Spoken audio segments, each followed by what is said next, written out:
Greetings, everybody, and welcome to the last in our video series for this particular course. And I wanted to talk a little bit about leadership because any process of developing curriculum instruction involves leadership to kind of move from a vision of things and work with people and get to an end desired place with it. And so I wanted to talk a little bit about conceptualizations of leadership, and which I know many of you have probably already thought about, but hopefully this will push your thinking a little bit. So a couple of things here. So if you would take a look at just about any book on leadership, it's going to have something along the lines of this type of definition of leadership, right? The process whereby one individual influences other group members toward the attainment of defined organizational goals. So inherent in this is that there's goal attainment, that there's followers, and that there's the leader is exerting some type of influence. And I think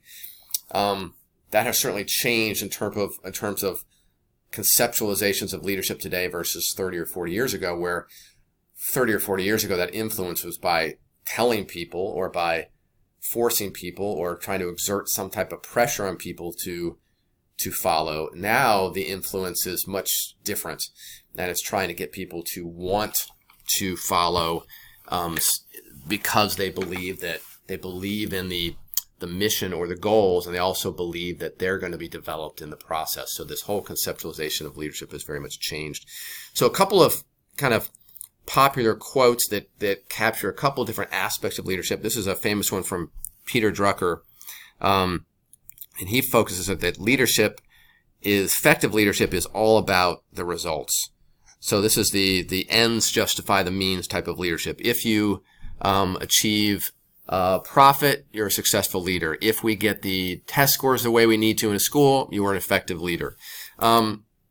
This gets at it a little bit different. Jack Welch, famous CEO of General Electric for years. Before you're a leader, success is about growing yourself. When you become a leader, success is all about growing others. And this focuses on, in order to be successful as a leader and to accomplish goals, you have to mobilize other people and have to grow other people to actually get that done. That's what this particular quote is looking at. So a question I often get is, so how then is leadership different from management?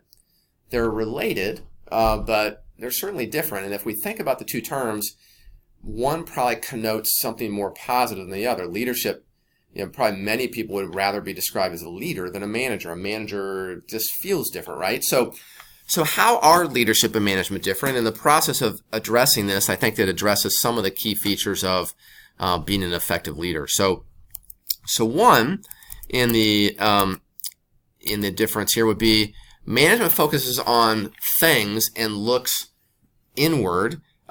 So it focuses on accomplishing tasks, and it looks kind of inward as far as an organization or a school. Leadership focuses on developing people and looks outward in terms of how can we continue to accomplish things. So there's a difference there in terms of focusing on things versus people is the big difference there. Management is about executing a plan, kind of improving the present, looking at just the details, right? Leadership is much broader, articulating a vision, it tries to mobilize people to what we could be in the future, and typically is part of seeing a much bigger picture. So if you want to use the way of describing it here, the leader develops a vision and develops a plan for how to make that vision happen. The manager is executing the plan. Is kind of the difference in this particular list. Management is about directing subordinates to do things. I am your manager. I need this done. Go do this. Go do that. Leadership is more about empowering people, giving them the tools and the knowledge and the resources, and inspiring them to want to do certain things. And it's about developing people, and the trust that is part of that helps to empower people. So people with a manager are doing it because they're told to do it. When they're working for a leader, it's because they want to do it. and they feel excited about doing it, and they feel like they're growing as they're doing it. They feel like they've been given some power and authority to do things. Management does things right, so in other words, executes the plan. Leadership is about doing the right things. So in the case of curriculum development, the leader is helping to make sure that the curriculum is focusing on the right things, has the essential knowledge, skills, and understandings that we want students to be able to develop.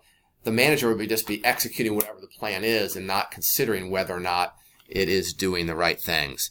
And notice the difference here too. Management is about serving those above him or her. A leader is about serving those below him or her and putting them in a situation where they can do their best job for themselves and for the organization. And finally, again, a manager will use their authority to tell people to do things and avoid conflict. A leader will try to use influence and won't avoid conflict, but will use conflict to try to bring out the best in people and to try to bring out the best in the organization. So I think these are really interesting dichotomies. Now, which is better? Well, I don't like to think of it that way. Both are needed, right? In order to get things done in a school, in order to get things done in curriculum development, we need people leading. We also need people managing. But it's a matter of people understanding their roles, and both are certainly necessary. It's not enough just to have the vision and to have the plan. We need somebody executing the plan. We need somebody making sure we're doing the right things, and then we need to make sure somebody's executing that at the same time. So it's been a pleasure producing these videos for you. I hope you have found them helpful. If you have any questions about Unit 8, don't hesitate to reach out to your instructor. Thank you.